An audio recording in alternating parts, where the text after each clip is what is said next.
안녕하세요. 뉴욕교회 연합인포맥스 윤영수 특파원입니다. 오늘 나스닥 지수가 1% 이상 크게 오르면서 시장을 주도를 했습니다. 오늘 나스닥 지수는 지난 9월 이후 처음으로 이제 사상 최고치로 장을 마쳤고요. S&P 500 지수도 이 분위기를 이어가서 사상 최고치로 장을 마쳤습니다. 우선 시황부터 보고 가겠습니다. 개별 지수별로 보면 다우 지수가 0.68% 상승했고요. S&P 500 지수는 0.98% 올랐습니다. 그리고 나스닥 지수는 1.39% 상승했습니다. 일단 나스닥 지수, S&P 500 지수가 사상 최고치로 장을 마쳤고요. 이날 시장에서 좀 주목한 종목이 포드인데 포드의 주가가 장중에 10% 이상 올랐다가 8% 상승세로 장을 마쳤습니다. 일단 기업들의 실적이 계속 오늘도 긍정적으로 나왔는데요. 포드 같은 경우도 기업 실적이 지금 주당 순이익 자체가 예상치를 한 2배가량 웃돌면서 주가가 오늘 8% 이상 올랐습니다. 머크사와 캐터필러의 그 실적도 시장의 예상치를 모두 웃돌았습니다. 오늘 머크와 캐터필러도 모두 4% 이상 상승을 했습니다. 애플과 아마존은 오늘 실적 발표를 앞두고 주가가 모두 상승을 했는데요. 하지만 장 마감 후에 실적의 예상치를 모두 밑돌면서 주가가 크게 하락하고 있습니다. 테슬라의 주가는 이날 3.7% 상승세로 마감을 했고요. 이날 개장 전에 GDP 지표가 발표가 됐습니다. 3분기 GDP가 이번에 처음 나왔는데요. 이날 수치는 2%로 시장이 예상한 2.8%를 밑돌았습니다. GDP가 부진하게 나왔지만 시장은 GDP 부진을 이미 예상한 바 있기 때문에 크게 반응하지 않은 모습을 보였습니다. 오히려 기업들의 실적에 좀 더 주목하는 모습을 보였고요. 실적 기대감에 오늘 주가는 대체로 상승을 했습니다. 특히 이제 또 하나 이제 긍정적인 지표 중에 하나가 주간 실업보험 청구자 수가 또다시 팬데믹 이후 최저치를 경신을 했습니다. 이날 나온 수치는 28만 1000명으로 나왔는데요. 이 수치는 다우존스가 예상한 28만 9천 명보다 줄어든 수치입니다. 이날 섹터별로 보시면 11개 섹터가 모두 파란불인데요. 다 상승을 했습니다. 지금 부동산, 임의 소비재, 산업, 금융, 그리고 기술, 자재 관련주가 모두 1% 이상 올랐고요. 나머지 섹터들도 모두 상승을 했습니다. 보시면 팩트셋 기준으로 지금까지 절반 이상의 기업들이 실적을 발표를 했고요. 이 중에 82%가 예상치를 웃도는 실적을 내놓고 있습니다. UBS 글로벌 웨alth 매니지먼트의 키란 가네시 씨는 이런 얘기를 했습니다. 실적 증가세가 매우 강한 모습을 보이고 있다라고 얘기를 하고 있고요. 특히나 이제 워싱턴에서 정치권에서 진행되고 있는 법안 진행 상황이 좀 더 느리게 진행되는 것이 오히려 투자자들에게 안도감을 주고 있다고 얘기를 하고 있는데요. 이 얘기는 최근 들어서 이제 그 부양책 협상에 있어서 재원 마련을 위한 법인세나 아니면 그 소득세 관련 협상에서 좀 이제 후퇴하는 안들이 자꾸 나오고 있습니다. 그런 보도가 나오면서 시장이 약간 안도하고 있는 것으로 보인다라고 해석을 하고 있습니다. 그리고 이날 바이든 대통령이 이제 3조 5천억 달러의 그 사회복지 예산안의 규모를 절반으로 줄였다고 해서 한 아까 1조 7,500억 달러 규모의 그 부양책 틀을 발표를 했다고 얘기를 했는데요. 이날 월스트리트저널은 그 부양책 규모를 좀 더 높여서 1조 8,500억 달러라고 다시 수정해서 기사를 냈습니다. 초반에는 1조 7,500억 달러로 나왔었는데요. 구체적인 규모로 보시면 여기서 이제 이전과 달라진 부분이 있다면 다른 많은 부분에서는 특히 복지 부분의 예산안이 크게 줄었습니다. 그렇지만 이제 기후변화와 청정에너지 분야의 그 투자는 5,550억 달러로 이전과 같은 수준, 그러니까 3조 5천억 달러의 예산안에 있던 그 규모가 그대로 유지가 됐습니다. 그리고 장 마감 후 애플의 3분기 실적이 나왔습니다. 애플의 실적은 보시면 이제 EPS 같은 경우는 주당 1.24달러로 시장이 예상한 수준에 부합을 했습니다. 하지만 매출은 지금 833억 달러 정도로 시장이 예상한 848억 달러보다 못 미쳤습니다. 그리고 아이폰 매출은 388억 7천만 달러로 시장이 예상한 415억 1천만 달러보다 낮았습니다. 그러니까 시장에서는 이 아이폰 매출이 부진한 것을 좀 크게 본 것으로 보이는데요. 여기 보시면 이날 팀쿡 최고 경영자가 이제 강한 실적을 보였지만 예상보다 공급망 차질 문제가 컸다라고 지적을 했습니다. 특히나 이제 아이폰, 아이패드, 맥과 같은 부분에 공급망 차질 문제가 예상보다 더 커서 실적이 타격을 입었다라고 얘기를 하고 있고요. 아이폰 매출 같은 경우는 지난해 같은 기간보다 47% 늘었지만 시장이 예상한 것보다 부진하면서 시장이 부정적으로 반응을 하고 있습니다. 이날 그 시간에서 5% 이상 하락을 했다가 지금 낙폭을 3.5% 정도로 줄인 상태입니다. 이날 아마존도 장 마감 후에 실적을 발표했는데요. 아마존도 애플과 마찬가지로 예상치를 밑돈 실적을 발표하면서 주가가 시간외에서 5% 이상 하락했다가 지금은 낙폭을 3.9%로 줄인 상태입니다.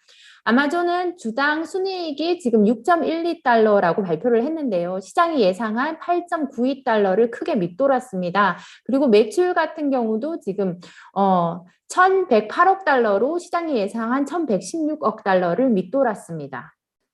매출 증가율 같은 경우는 지금 15%를 기록을 했는데요. 이거는 지난해 같은 기간에 매출 증가율인 37%보다 낮아진 수준입니다. 이제 빠르게 성장을 하다가 성장세가 좀 둔화하는 모습을 보이면서 시장이 좀 부정적으로 반응을 하고 있습니다. 다음은 페이스북이 회사명을 메타로 변경했다는 소식이 나왔습니다. 페이스북은 이전에 회사명을 바꿀 것이라고 예고한 바 있는데요. 이 회사명은 앞으로 회사가 나아갈 방향인 메타버스를 상징적으로 나타내고 있습니다. 이날 미국 금리 선물 시장이 연준의 내년 금리 인상 가능성을 이제 2차례로 반영하고 있다는 기사를 냈습니다. 지금 현재 선물 시장의 트레이더들이 연준 위원들이 생각하는 것보다 더 빠른 금리 인상을 예상하고 있다는 건데요.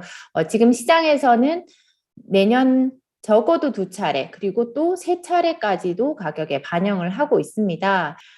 이 얘기는 내년 6월에 연준이 기준금리를 인상할 가능성을 이미 64%로 보고 있다는 얘기인데요. 여기 보시면 이제 트레이더들이 내년 6월에 첫 금리 인상 가능성을 65%로 반영하고 있고요. 그리고 내년 9월에 두 번째 금리를 인상할 가능성을 이제 51%까지 반영을 하고 있습니다. 그리고 2023년 2월에 세 번째 금리가 인상될 가능성도 51%까지 보고 있다는 얘기인데요. 이미 지금 현재 연준 위원들은 내년에 한 차례, 빠르면 한 차례 정도 이제 금리를 인상할 것으로 예상하고 있지만, 그리고 그 시점은 거의 내년 12월로 위원들은 생각하고 있지만, 오히려 시장에서는 그보다 빠른 내년에는 적어도 2차례, 그리고 그 이듬해인 2023년 첫 번째 이제 통화정책 회의인 2월에는 금리가 3번까지도 인상될 수 있다라고 보고 있는 겁니다. 이같이 이제 최근에 금리 인상 기대가 빠르게 오르고 있는 데는 지난 소비자 물가 지수가 발표되고 나서 분위기가 바뀌었습니다. 이제 소비자 물가 지수가 이제 둔할 기미를 거의 보이지 않고 계속 높은 수준을 유지하면서 아무래도 이제 내년까지도 이 같은 높은 물가 상승세가 계속될 것으로 예상이 되고 있기 때문에 내년 이제 테이퍼링이 끝날 때쯤 되면 연준이 이제 기준금리를 인상해야 될 수 있다라는 전망이 강화되고 있는 겁니다. 실제로 골드만삭스는 뭐 비슷한 얘기를 했는데요. 여기 보시면 연준이 선호하는 물가지수는 PCE 물가지수이긴 하지만 연준 위원들은 많은 다른 물가지표들을 보고 있다라고 얘기하면서 그러면서 이제 내년 중반쯤이 되면, 즉 연준이 테이퍼링을 끝내는 내년 중반쯤이 되면 인플레이션 데이터 자체가 매우 뜨거울 것으로 보인다라고 얘기를 했습니다. 그러면서 이 때문에 앞서 언급한 대로 이것은, 그러니까 이 같은 인플레이션 압력은 내년에 더 이른 금리 인상 위험을 높인다라고 골드만은 지적을 하고 있습니다. 이날 ECB가 기준금리를 동결하고 그리고 통화정책 스탠스도 변화를 주지 않았습니다. 인플레이션 압력이 높아지고 있어서 시장 참가자들은 ECB가 인플레이션 압력을 좀 과소평가하는 거 아닌가라고 우려하고 있는데요. 그래서 이미 시장에서는 ECB의 기준금리 인상 가능성을 내년 12월로 가격에 반영을 하고 있습니다. 하지만 이날 라가르드 총재는 이 같은 시장의 그 금리 인상 기대 자체가 좀 잘못됐다라는 발언을 내놨는데요. 여기 보시면 라가르드 총재는 이날 우리 분석으로 볼 때 이제 우리가 제시한 포워드 가이던스의 조건 자체가 시장에서 예상하는 금리 인상 시점에 충족하지 못한다라고 얘기를 했습니다. 그리고 이제 이 얘기는 현재 우리 가이던스로 볼 때는 시장에서 지금 예상하고 있는 내년 12월 금리 인상 시점 자체가 이제 맞지 않다라고 얘기를 한 건데요. 그렇지만 이후에 라가르드 총재는 이 발언으로 시장이 좀 움찔하는 모습을 보이자 이 발언 자체가 그 시장의 예상 자체가 잘못됐다라고 말한 것은 아니다라고 다시 해명을 했습니다. 이날 라가르드 총재의 발언은 유로존의 금리 인상 기대를 좀 낮추는 발언이었지만 오히려 시장은 반대로 움직였습니다. ECB가 인플레이션 압력을 과소평가하고 있다라고 시장이 진단했기 때문인데요. 그래서 이날 국채금리도 유로존의 국채금리도 빠르게 오르고 그리고 유로화도 상승을 했습니다.